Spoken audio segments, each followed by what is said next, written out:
Hi, I'm David James and you're watching the Redmen TV. And we're going to move on now to an article from Michael Cox. This article was on 442. It's under the analysis section of there. We'll actually put a link on the screen as well. I've created a bit.ly for you. It's MCS Zone. So there you go. I was so impressed with this article because it's talking about Jurgen Klopp's influence at Liverpool already, and don't normally do this, but so impressed with the article that I decided to visualise it with the help of Mr. Machin here. Yeah. So what we wanted to do is we're going to literally put up the graphics and we're going to literally talk you through what Michael Cox actually wrote. Literally. You know what I was most impressed with? The fact that you were able to say the word Cox without giggling. Yeah. Do you know how many times I've wrote Michael Fox down instead of Michael Cox, by the way? Excellent, we should just do that.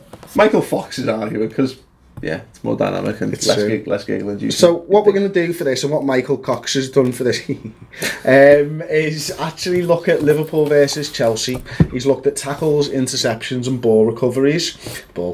And then we're going to look back at Liverpool versus Everton, Brendan Rodgers' last game in charge, to see the difference. Thought it was a really interesting thing. So first and foremost, we've got the tackles versus Chelsea. The one thing that you notice from these tackles is that they are literally spread out massively over the pitch. I'm going to need that back now, Paul, because it's got the stats on underneath. So there's 15 in the opposition half, but as I say, look how much further up they are in our defensive half as well, compared to the tackles versus Everton.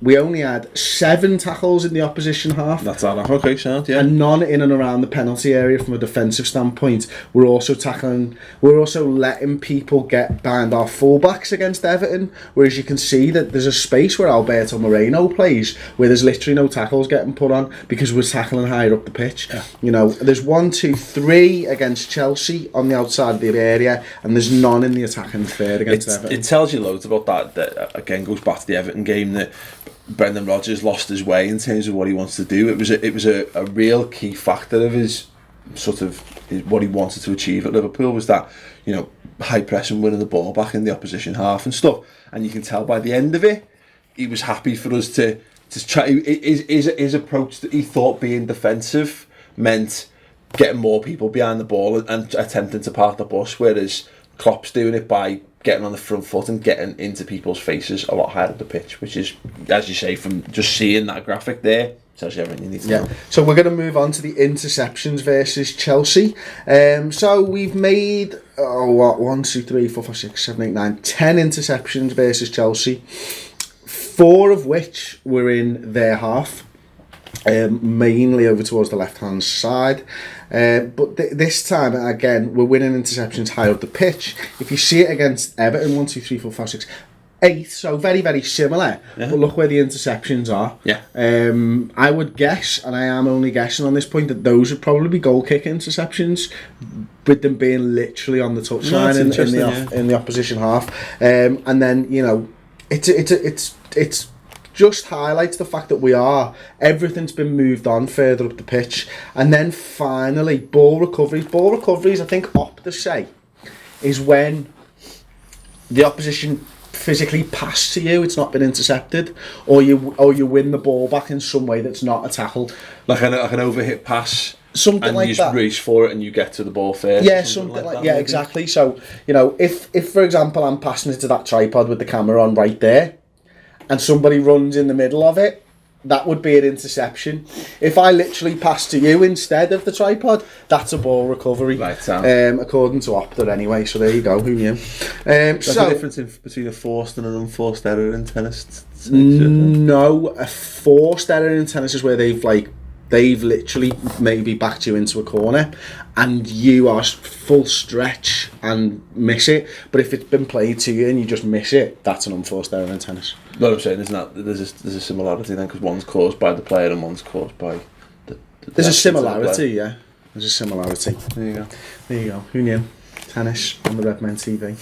There you go. Well, that's thrown me completely. Now we're back onto ball recoveries versus Chelsea now. So 16 ball recoveries in the opposition half versus Chelsea against 5 for Everton. But once again, the entire team is winning the battles higher up the pitch. I think if we move on now to the Everton game, wow, look at that. Yeah. 4 ball recoveries in the opposition half. Everything's pinned in between our halfway line and our defence.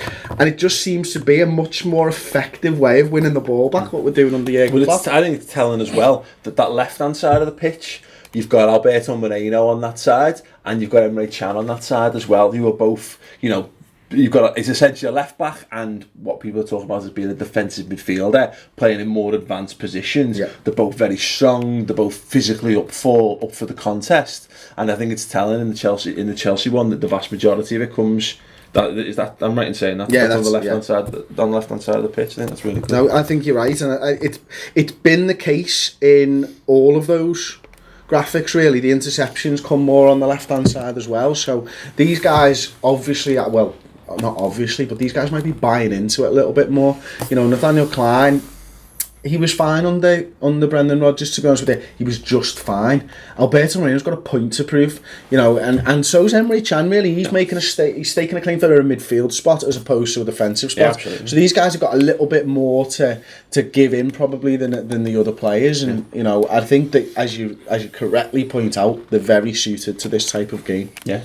So there you go. That was the article by Michael Cox that I found incredibly interesting. I hope you did too. Let me know in the comments section below. Of course, if you liked it, if you ever read any of the Statzone articles on the analysis page, they are cracking articles. And don't forget to give the video a big thumbs up. We're going to continue back with our formation show, which this was a small segment of for our subscribers. It's probably going to be, I don't know, what are we thinking? It's 30 minutes long at the moment. That was probably 10 minutes. I would suggest this one might be 45 minutes long. And you get one of these shows every single week. You get 2 other shows minimum every single week on the redmentv.com. Do go over there, subscribe. It's £2 a month. The first month, of course, is free. Anyway, back to the formation show, Mr. Machin. Yeah. We're going to continue by looking at the shot versus Chelsea.